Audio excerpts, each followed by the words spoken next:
C'était un vendredi, le genre de journée qui aurait dû être consacrée aux derniers préparatifs du mariage. Les fleuristes, le placement des invités, une centaine de détails insignifiants qui deviennent cruciaux au dernier moment. Notre mariage était dans une semaine. Seulement 7 jours avant que nous échangions nos vœux. Carla et moi avions convenu de nous retrouver sur le lieu de la réception, une grange située à 1 heure de la ville. C'était un peu rustique, esthétiquement plaisant dans un style inspiré de Pinterest. Nous étions là pour notre ultime session de planification. Bien qu'en réalité, ce ne fut pas la toute dernière.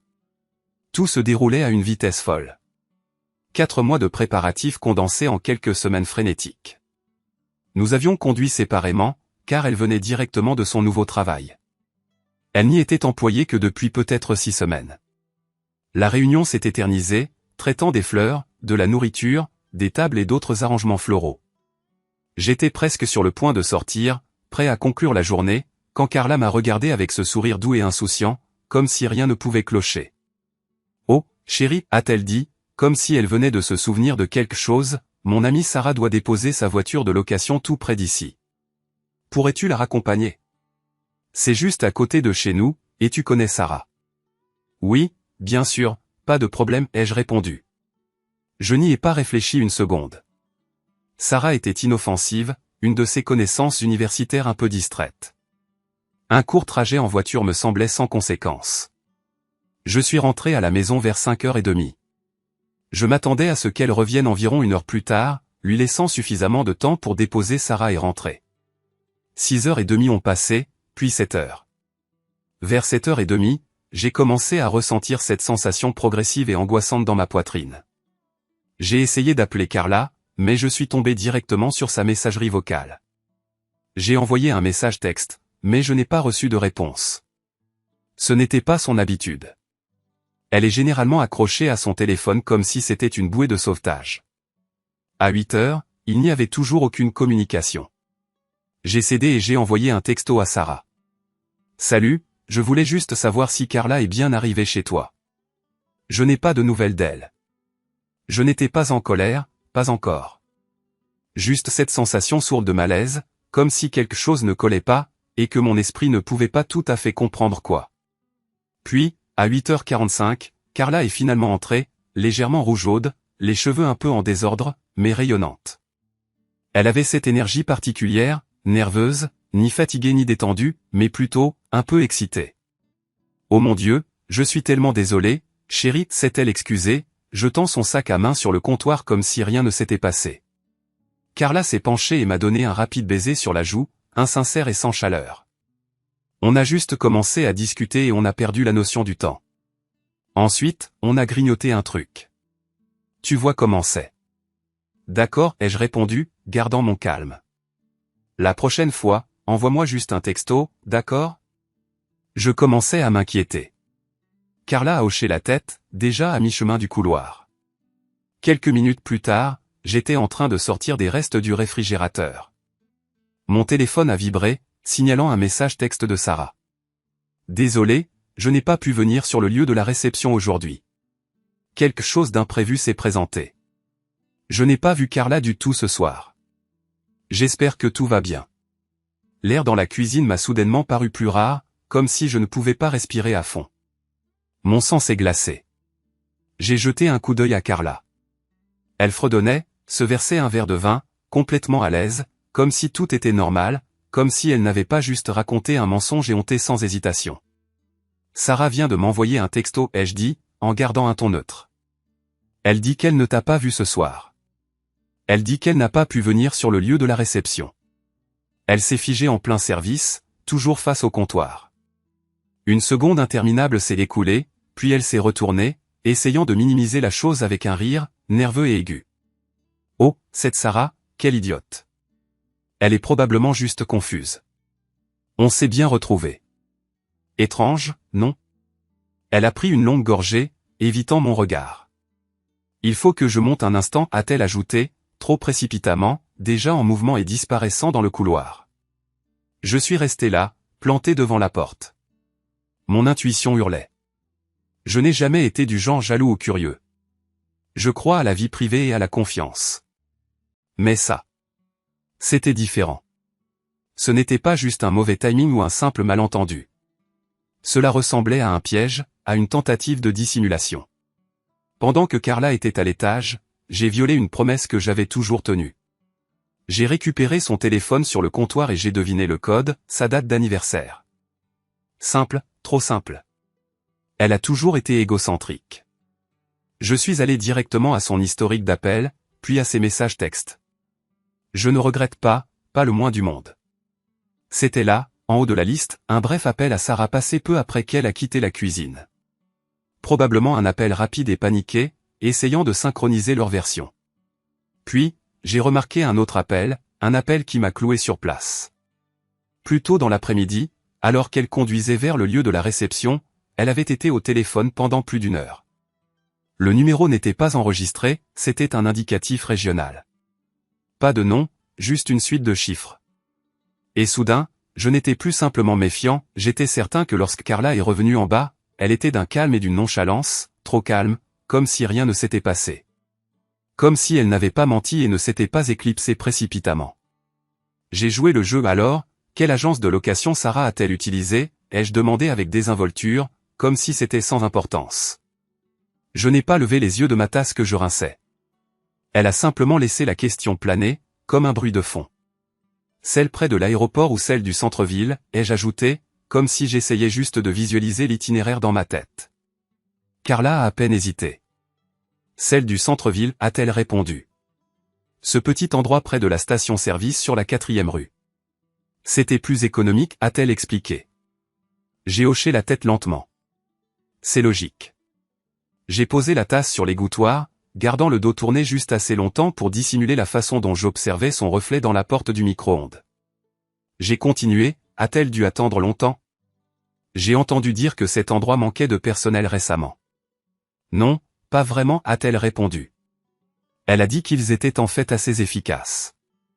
Elle est entrée et sortie rapidement. Chouette. Quel genre de voiture a-t-elle loué? Une Corolla, je crois, ou peut-être une Camry. L'une de celles-là. Je me suis retourné et appuyé contre le comptoir, sirotant mon café, faisant semblant de contempler. Mais en réalité, je l'examinais à la loupe. Ses mains, sa posture, ses yeux. Elle était impassible, trop impassible. Pas une seule pause, pas une seule hésitation ou un seul bégaiement. Juste des réponses fluides et assurées, l'une après l'autre. C'était le genre de réponse qu'on répète. Et pourtant, une minuscule partie de moi, enfouie quelque part sous cette certitude rampante, désirait la croire. Je voulais croire que Sarah était confuse, que j'étais stressé et que j'imaginais des choses, que ce n'était qu'un revers mineur, une mauvaise interprétation, rien de plus. Mais la partie de moi qui avait pris son téléphone la veille au soir, la partie qui avait vu l'historique des appels, vu les mensonges s'accumuler en temps réel, cette partie était grande ouverte, observant, prenant des notes, attendant qu'elle flanche. Et la vérité, c'est qu'elle ne flanchait pas, pas encore. Elle exécutait chaque aspect à la perfection, comme quelqu'un qui avait quelque chose à cacher et qui avait étudié avec diligence pour le garder caché. Et pendant une seconde, je me suis permis de tout remettre en question. Peut-être que j'étais paranoïaque. Peut-être que Sarah avait simplement confondu ses soirées. Peut-être que ce numéro inconnu était un appel professionnel banal que Carla avait oublié de mentionner. Je me suis ordonné de laisser tomber, de dormir là-dessus. Mais au matin, le doute s'était évanoui. Ce qui restait, c'était une conviction lourde et ancrée qu'elle mentait sur quelque chose d'important. Pendant le café, j'ai gardé un ton léger, sans animosité. Juste de la curiosité. Et, ai-je dit, sans lever les yeux de ma tasse. À propos d'hier. Si tu peux me montrer le SMS de Sarah demandant ce trajet, je me rétracte complètement. C'est moi qui me suis trompé. Je suis juste stressé, tu sais, avec le mariage et tout. Elle n'a même pas scié, elle a simplement levé les yeux de son téléphone, avec un sérieux absolu. Non, a-t-elle déclaré sèchement. Je n'ai pas besoin de te prouver quoi que ce soit. Soit tu me fais confiance, soit tu ne me fais pas confiance. D'accord. Autre approche. Quand je t'ai vu hier en allant au lieu de réception, tu étais au téléphone, un long appel. C'était qui? J'ai détecté quelque chose sur son visage, une lueur, peut-être de la panique. Elle l'a dissimulé rapidement. Oh, c'était Sarah. Elle a dit que nous étions juste en train de coordonner l'heure de la prise en charge. Mauvaise pioche. Elle avait déjà affirmé qu'elle s'était rencontrée plus tard. Elle a oublié son propre mensonge. C'est amusant, ai-je remarqué doucement. Ma voix avait changé maintenant, plus basse et plus tranchante. Parce que j'ai examiné ton historique d'appel hier soir. Ce n'était pas Sarah. Et juste comme ça, la couleur a quitté son visage. Tu as fouillé dans mon téléphone, a-t-elle sifflé, sa voix empreinte de venin. Comment oses-tu? Comment ose-je, ai-je rétorqué, ce dernier brin de patience se brisant dans ma poitrine. Tu me mens en face plus d'une fois, et c'est moi qui pose problème parce que j'essaie de découvrir la vérité? J'ai inspiré profondément, me suis retenu de crier, et je l'ai simplement fixé du regard. Alors dis-moi, Carla, à qui parlais-tu vraiment? Acculée, Carla a modifié son récit, encore plus rapidement cette fois. D'accord, très bien. C'était un collègue, Michael, du nouveau travail. Nous devions discuter d'un cas de patient difficile, confidentiel. Nous ne pouvions pas en discuter au téléphone. Un collègue, Michael. Quelque chose dans le nom, la manière dont elle l'a prononcé, semblait important. Et tu as dû le rencontrer en personne, à mi-chemin de notre lieu de mariage pendant plus d'une heure pour discuter de ce cas confidentiel qui ne pouvait pas être traité par téléphone la veille de ton soi-disant week-end entre filles. Les incohérences dans son récit devenaient de plus en plus prononcées et négligées. Quel genre de technique devais-tu lui démontrer en personne, exactement, qui ne pouvait pas être décrite verbalement ou, Dieu nous en préserve, démontrée sur le lieu de travail pendant les heures de bureau? Je n'ai pas à me justifier auprès de toi, rétorqua-t-elle sèchement, la voix s'élevant. Tu es paranoïaque et possessive. Ah bon, insistai-je, implacable à présent. Ou alors tu as une liaison. C'est ça? Veux-tu même te marier la semaine prochaine? Ou est-ce que tout ça est une mascarade? On ne se ment jamais. C'était notre mantra, notre fondation, une fondation qui s'effritait en poussière sous mes pieds.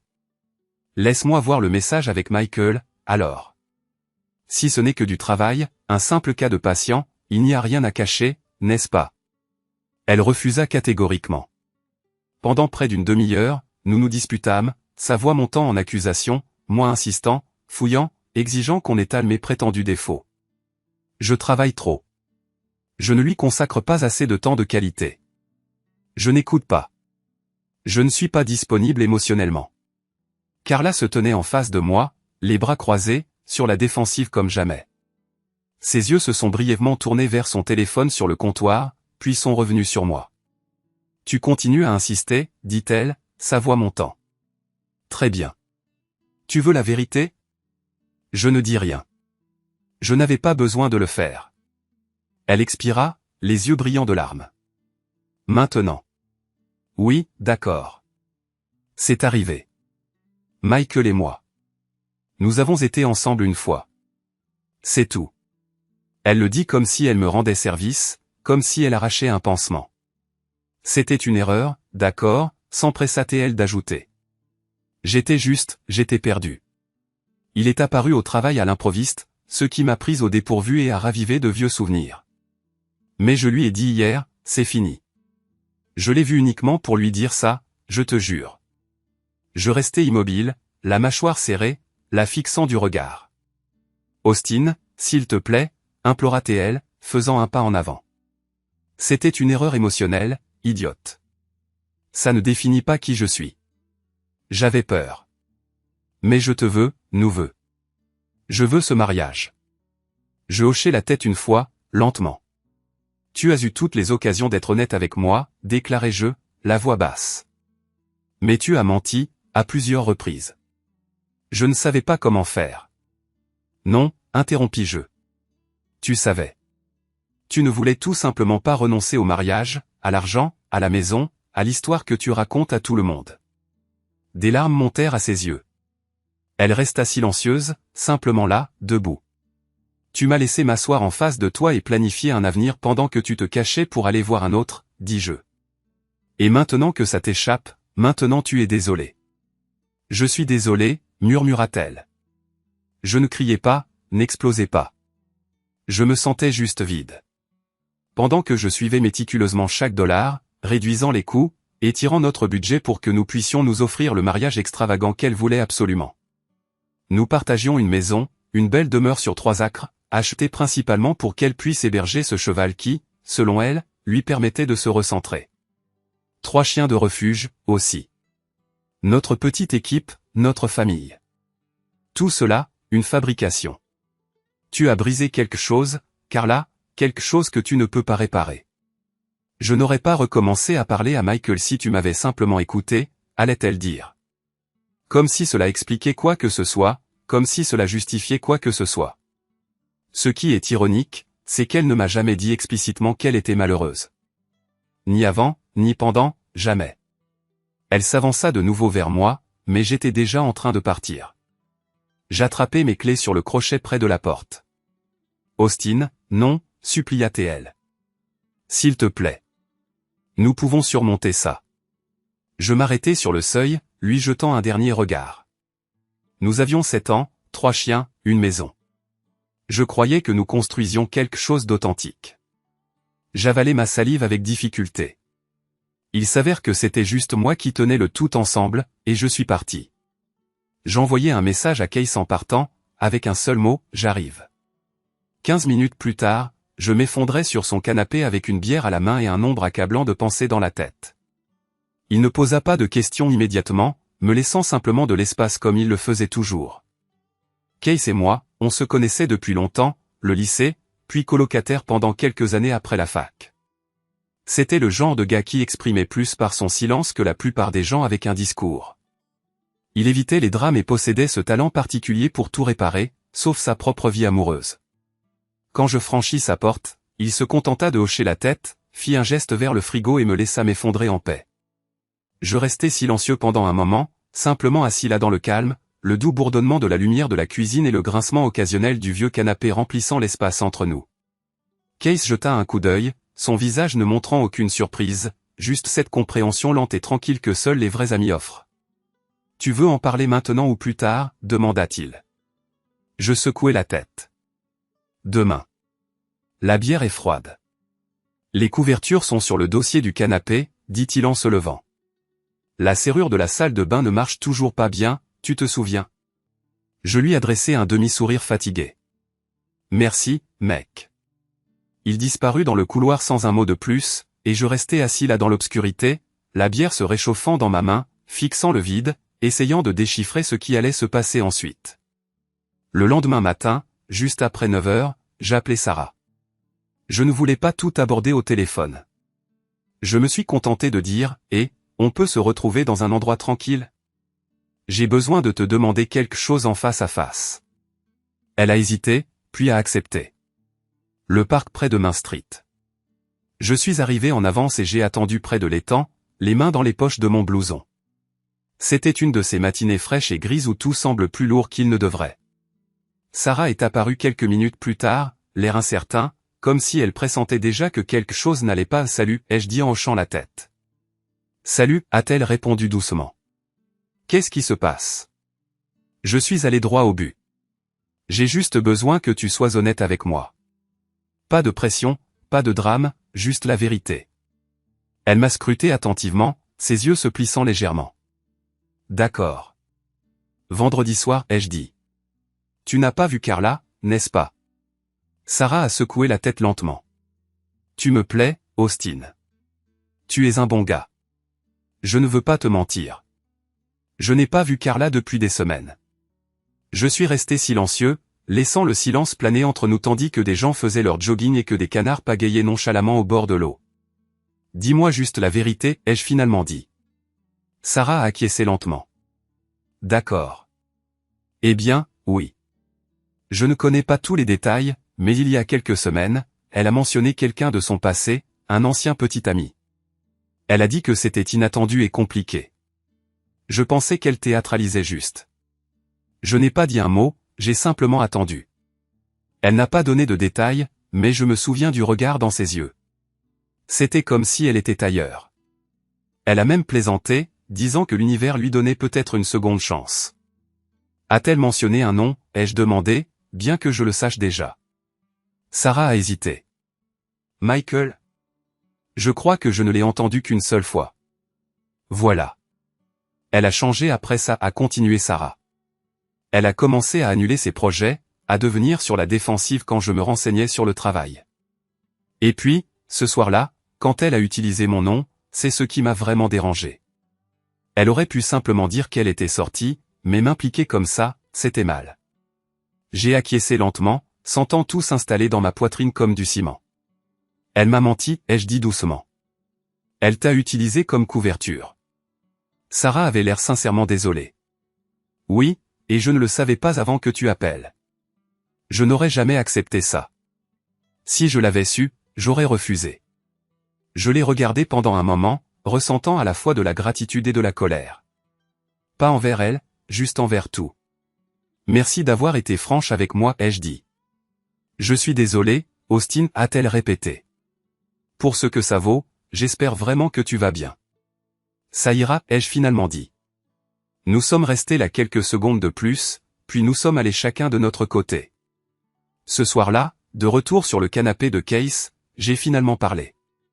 Elle m'a trompé, ai-je dit doucement, en fixant la bouteille à moitié vide devant moi. Avec un type de son passé, Michael. Case n'a pas bronché. Il a simplement acquiescé lentement, me laissant parler. Elle m'a dit que c'était juste une fois, qu'elle l'avait rencontré pour en finir. J'ai fait une pause, mais je ne le crois pas, pas une seconde. Case s'est penché en avant, les coudes sur les genoux. Tu penses que ça continue? Je sais que ça continue, ai-je dit. Elle ment comme elle respire et je veux la prendre sur le fait. Pas pour crier, pas pour la confronter.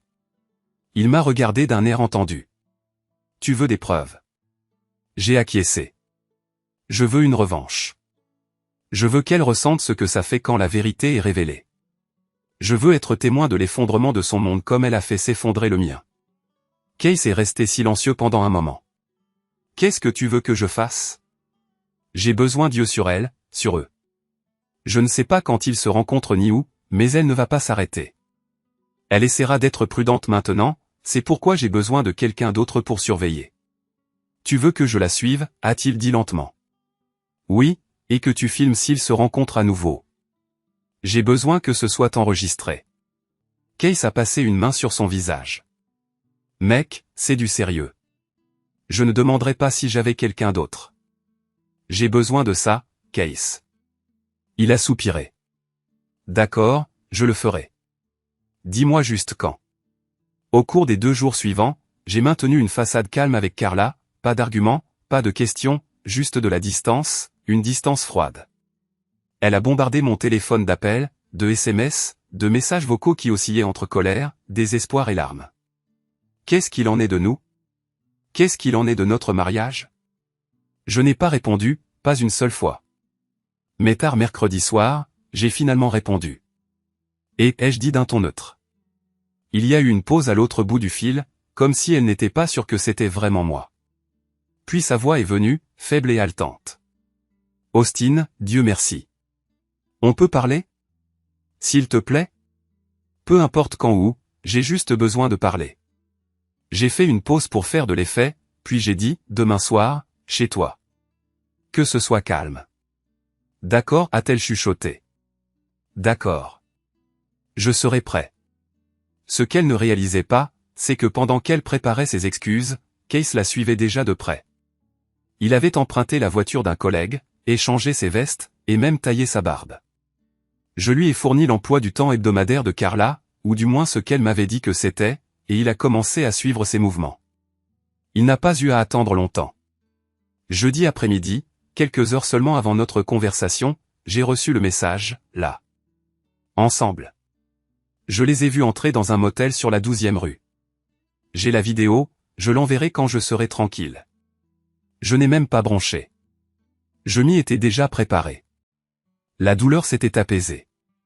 Ce qui restait, c'était une concentration froide et limpide, de celle qu'on ressent juste avant un tir mortel. Ce soir-là, Carla a préparé le dîner, aux chandelles, avec du vin bon marché, comme si elle essayait de remonter le temps d'un an, en faisant comme si rien ne s'était passé. Elle était assise en face de moi, nerveuse, essayant de garder son calme. Je veux qu'on revienne comme avant, a-t-elle dit. Je sais que j'ai fait une erreur, mais je pensais ce que j'ai dit. C'est fini, avec lui.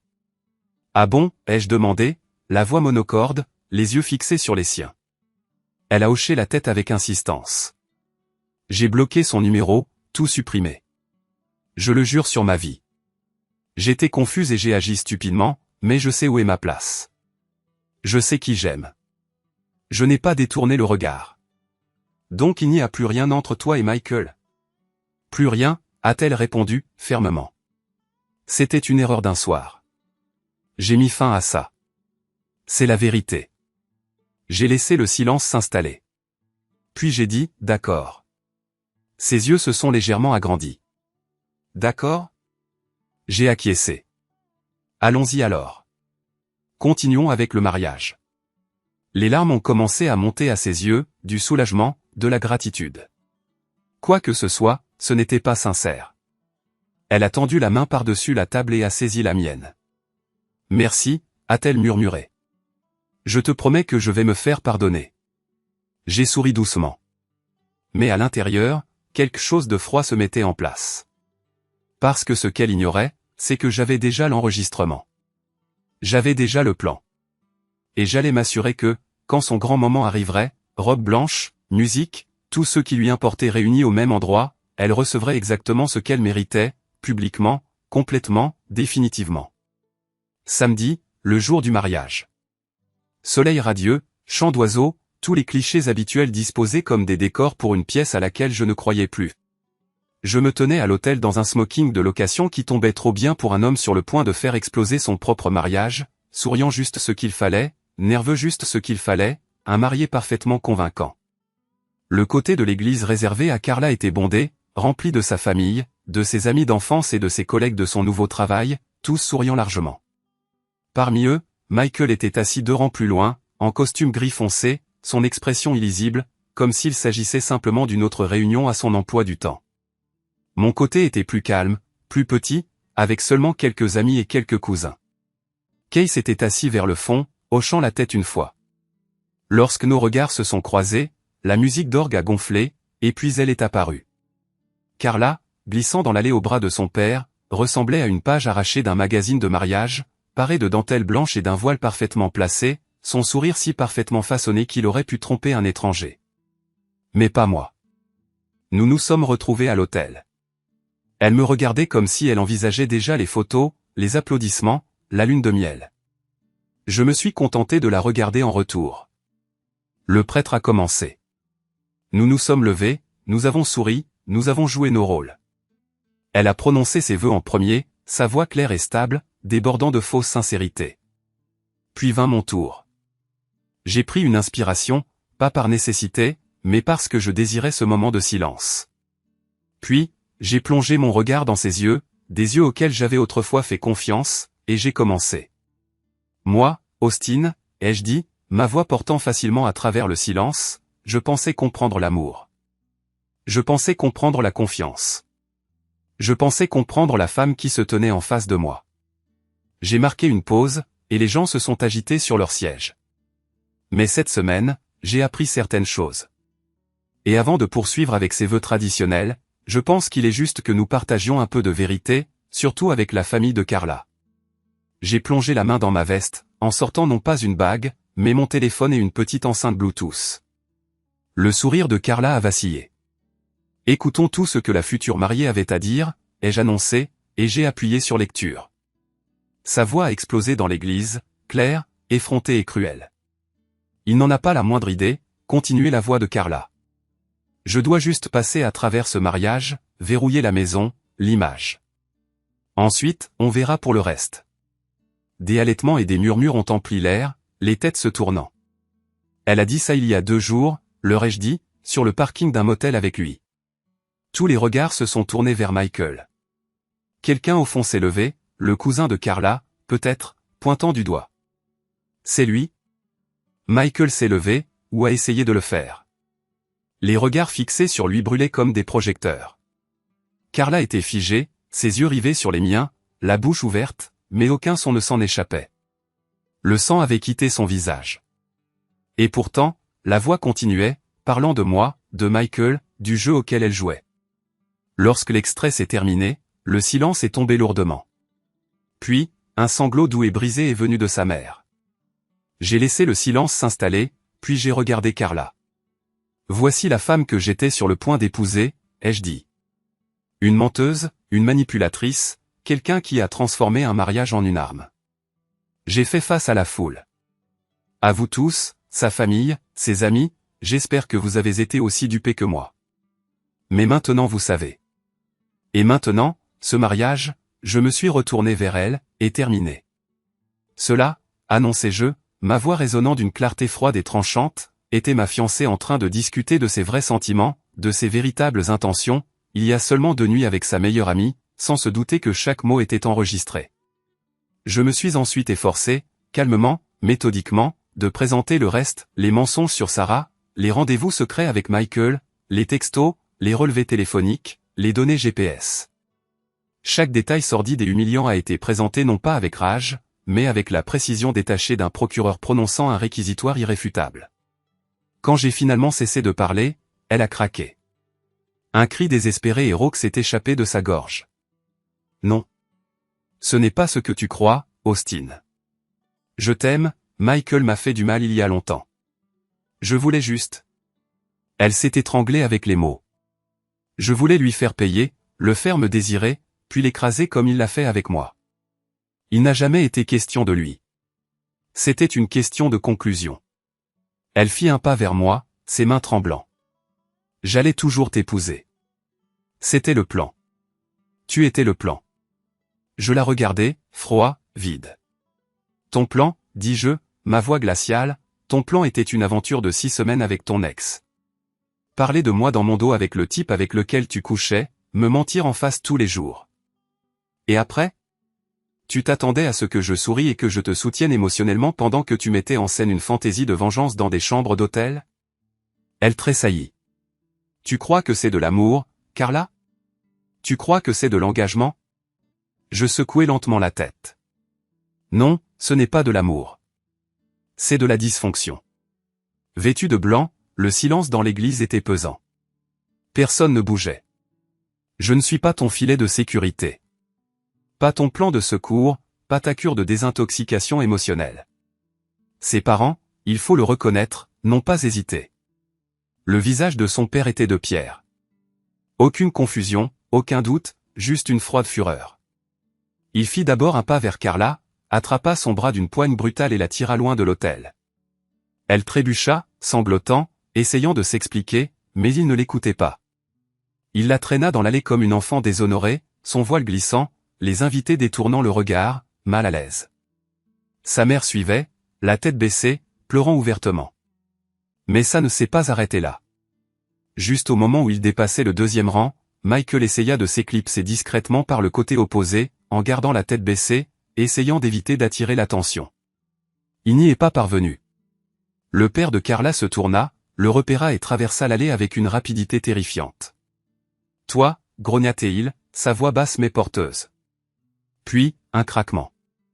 Son poing atterrit en plein sur la mâchoire de Michael. La salle haleta.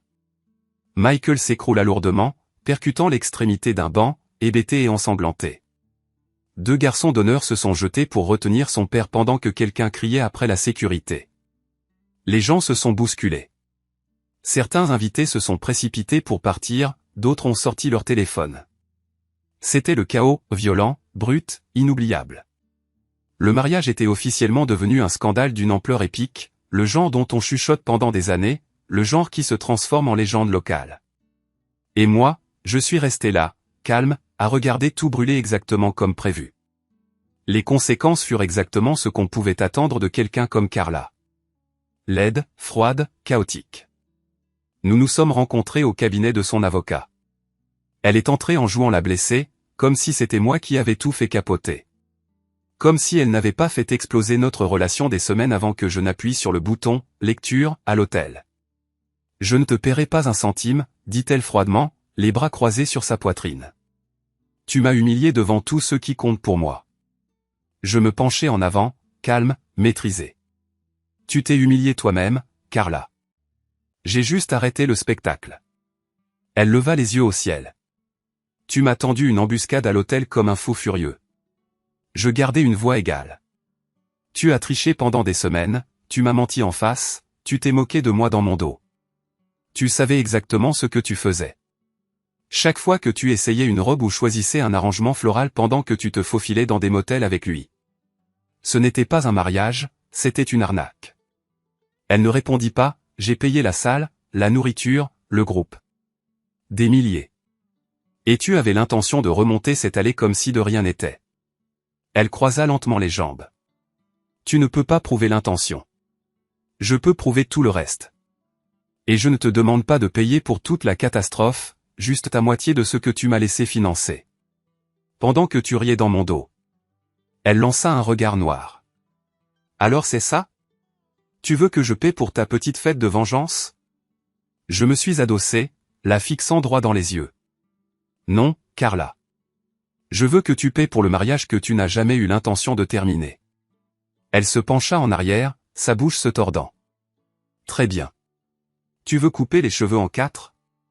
Alors je me battrai pour les chiens. Je la fixai, et quelque chose en moi s'est figé. Tu n'oserais pas, dis-je. Son ton était glacial. Essaie-moi. J'en exigerai un, peut-être 2. Les séparer si nécessaire. Max, Bella, Charlie sont 3 chiens. Frères et sœurs de portée, inséparables depuis qu'ils ont 10 semaines, la seule bonne chose que nous ayons jamais construite ensemble. La pensée de les voir séparés, utilisés comme levier dans ces jeux, était impardonnable. Je suis sorti de ce bureau sans dire un mot de plus. J'avais un nouveau plan pour elle. 2 jours plus tard, pendant que Carla était sortie pour une réunion avec son avocat, plus probablement en train de boire du vin blanc avec une amie qui n'avait toujours pas entendu l'enregistrement, Case a garé son camion en marche arrière dans mon allée. Nous avons chargé leurs paniers, leur nourriture, leurs jouets. Les chiens ont sauté à l'intérieur, la queue battante, sans la moindre idée de ce qui était en jeu. Mon cousin Ben possédait une ferme à 2 états d'ici. 60 acres de liberté, avec des arbres et un étang, pas de clôture, pas de menace. Le paradis. Je les ai laissés là avec un gros chèque et la promesse de leur rendre visite souvent. Quand je suis rentré, j'ai envoyé un texto à Carla. Les chiens sont partis. J'ai laissé la porte de derrière ouverte par accident. Ils ont dû se faufiler pendant que j'étais dehors. J'ai appelé les refuges. Elle m'a appelé 3 fois. Je n'ai pas répondu. Son dernier message est arrivé en majuscule, tu mens. Je n'ai jamais répondu parce qu'à ce stade, j'avais dit assez de mensonges pour survivre aux siens. La différence, c'est que les miens avaient un but. Je ne l'ai pas fait pour lui faire du mal, je l'ai fait pour protéger ce qui comptait. Et pour une fois, je ne me sentais coupable de rien. Nous n'étions pas mariés. C'est à ça qu'elle s'accrochait, comme si ça lui donnait l'avantage. Pas de divorce signifiait pas de pension alimentaire, pas d'allocation compensatoire, pas de partage des biens ordonnés par le tribunal. Mais nous possédions une maison ensemble, achetée il y a 2 ans. Crédit immobilier conjoint, nos 2 noms sur l'acte de propriété. Et j'avais les reçus, au sens propre comme au figuré, pour chaque centime que j'avais investi dans notre mariage. Ce n'était pas si simple. J'ai intenté une action civile, non pas par dépit, mais par principe. Elle était assise de l'autre côté de la salle d'audience, vêtue d'un tailleur anthracite, les jambes croisées, la mâchoire serrée. Son avocat, un petit parasite narquois qui devait être spécialisé dans le fait de sortir les divorcés riches des contraventions de stationnement, avait l'air de s'ennuyer. Mais je n'étais pas là pour les divertir. Je demande 2 choses, commença mon avocate, d'une voix ferme. Premièrement, que le tribunal ordonne une division équitable du bien détenu conjointement. Deuxièmement, le remboursement de la moitié des frais de mariage non remboursables payés à l'avance par mon client, qui s'élève à 12 840 $ et 32 cents. Nous avons des factures, des reçus et une ventilation complète. L'avocat de Carla se leva, déjà suffisant. Votre honneur, ces 2-là n'ont jamais été mariés. Il n'y a aucune obligation légale pour ma cliente de rembourser les fonds dépensés volontairement par Monsieur Reyes. La juge, une femme d'expérience avec un regard perçant et peu de temps pour les effets de manche, leva la main. Ils ont cohabité. Ils ont acheté une maison conjointement. Cela ouvre la porte à des considérations équitables. Continuez. Il a réessayé. Le mariage avait été annulé à la suite directe des propres actions de Monsieur Reyes. Il avait choisi d'exposer des griefs personnels d'une manière étonnamment publique et dévastatrice. J'ai révélé la vérité, ai-je affirmé, intervenant avant que mon avocate ne puisse intervenir. Je n'ai pas mis fin au mariage. C'est elle qui l'a fait, à l'instant où elle a choisi de s'engager dans une liaison clandestine. Pendant que nous étions occupés à signer des contrats et à choisir le linge de maison, Carla s'est visiblement crispée, une rougeur lui montant au visage. La juge a offert un signe de tête. Vous aurez votre tour, monsieur Reyes, mais votre point est noté. Mon avocate a avancé un dossier. Nous soumettons également la preuve d'un fil de discussion par email partagé confirmant que les deux parties ont consenti à un partage égal des frais de mariage. Tous les dépôts ont été versés à partir des comptes personnels de monsieur Reyes. La juge a parcouru le dossier, puis a levé les yeux. Monsieur Jensen, a-t-elle déclaré, s'adressant à Carla, avez-vous consenti ou non à partager la responsabilité financière de l'événement? Carla s'est éclairci la gorge. Nous en avons discuté, mais aucun accord formel n'avait encore été conclu. Vous avez participé à des réunions avec les prestataires, approuvé des contrats de service et aviez pleinement connaissance des dépenses? Oui. Très bien, a prononcé la juge. En ce qui concerne la maison, ce tribunal ordonnera sa vente. Les bénéfices seront partagés à parts égales après avoir satisfait au crédit immobilier et aux coûts associés. Monsieur Reyes recevra un remboursement documenté des frais de mariage. Ce tribunal considère que ces fonds sont recouvrables en vertu d'un contrat implicite. Son avocat s'est penché, chuchotant. Elle n'a pas bougé lorsque le marteau de la juge a frappé une fois. C'était la fin. 12 minutes après avoir commencé, c'était fini.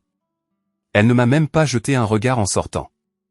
La tête haute, le dos raide, son avocat traînant derrière, déjà engagé dans un appel téléphonique. Je l'ai regardé partir. Et juste comme ça, pas de vœux, pas de bague, plus de mensonges. Elle était sortie de ma vie, Dieu merci.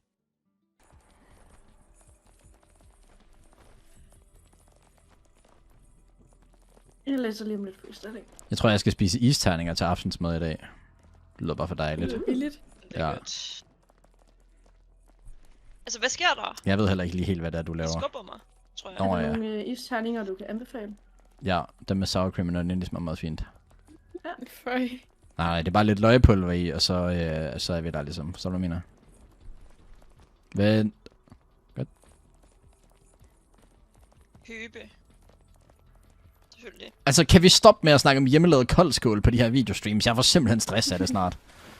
Man laver sgu ikke koldskål. Nej, det er sgu for propagandaagtigt, og det mener jeg. Altså siden sidst, så har jeg for første gang smagt hjemmelavet kold skål, og jeg vil sige, at det er ikke en succes.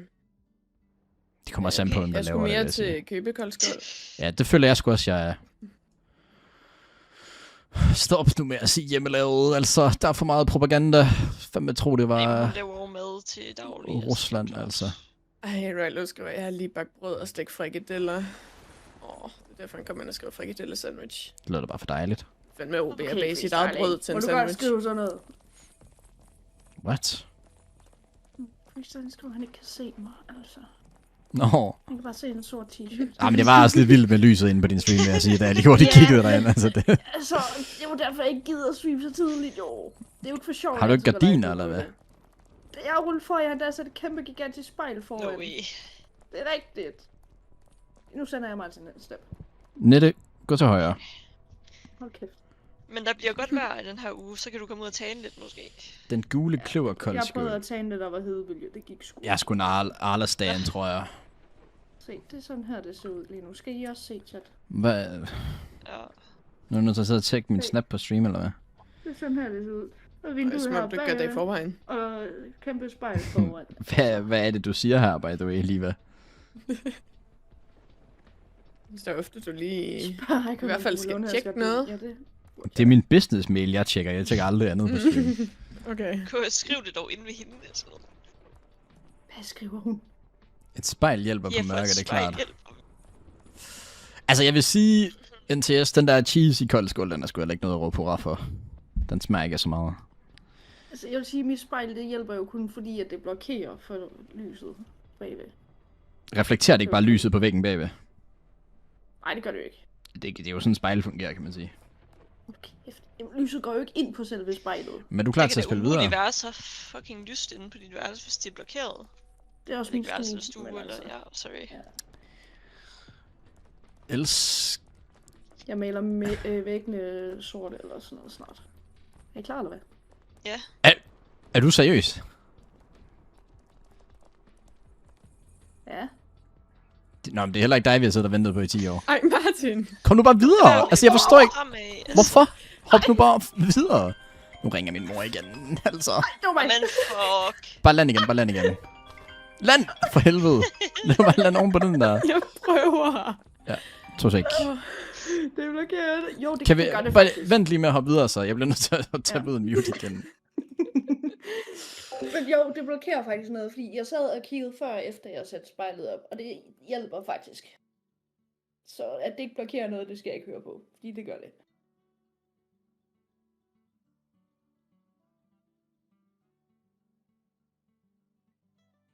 Det kan det godt være, at det ikke blokerer det hele, men det blokerer det en lille smule.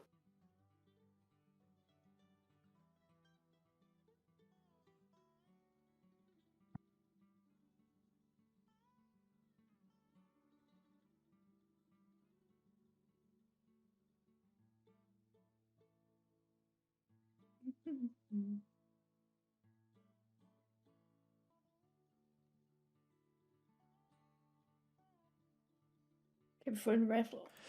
Nana og Mikkel, jeg skulle hilse fra min mor. Sådan der, nu er den mute igen. Hej. Hej. Sådan der. Hej Mikkel, by the way, jeg har fandme også savnet dig. Nu er St. John Gutters, der er en raffle i gang åbenbart. Er I klar til at hoppe videre? Hvad med Cobra, jeg? Jeg glemte lige at spørge om jer. Jeg er klar. Det er sgu stadig Ja. forkert, det der. Jeg er sgu også klar.